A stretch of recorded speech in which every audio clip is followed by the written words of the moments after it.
ചേട്ടാ, എന്തേ? എനിക്ക് കുടുംബശ്രീന്ന് എല്ലാരും കൂടി ടൂർ പോകുന്നുണ്ട്. അപ്പൊ എനിക്കൊരു 5000 രൂപ തരൂ. നമ്മൾ കഴിഞ്ഞ മാസമല്ലേ ടൂർ പോയത്? എന്തിനാന്ന് എല്ലാരും പോകുന്നുണ്ട്, അപ്പൊ ഞാൻ മാത്രം ഒറ്റക്ക്? എനിക്കൊരു 5000 രൂപ ഞാൻ പോട്ടെ. ശരി ശരി ശരി, തരണ്ടേ? അതെ, ഒരു ചായ എടുത്തിട്ടുണ്ടോ? നീ ഇത് കണ്ടില്ലേ ഞാൻ ഇതിൽ പൊളിച്ചിട്ടേക്കണത്? ഞാൻ ചായ ഒന്നും എടുക്കൂല, തനിക്ക് വേണമെങ്കിൽ പോയി ചായ എടുത്താൽ മതി. അതുകൊണ്ട് ഒരു ചായയില് ചോദിച്ചുള്ളൂ.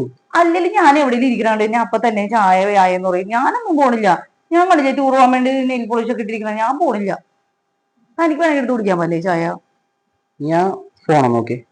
എന്തിനാ ഫോൺ നോക്കണത്? ഫോണോടെ ഇരിക്കട്ടെ. അല്ല, ഒന്ന് നോക്ക്. എന്തിനാ ഫോൺ നോക്കേണ്ട ആവശ്യമൊന്നും ഇല്ലല്ലോ. തനിക്ക് ചായ കൊടുക്കണേ ഈ ചായ കുടിക്കാൻ പോലെ. അതെ, എനിക്കറിയായിരുന്നു നീ ഇങ്ങനെ തന്നെ പറയുന്നുള്ളത്. ഞാൻ അതുകൊണ്ട് നിനക്ക് അയച്ചേക്കണതേ 1 രൂപയാണ് കേട്ടാ. എന്തിനാണ് ചേട്ടാ, എല്ലാരും പോണല്ലേ, എനിക്ക് 5000 രൂപ തരാൻ പോലെ.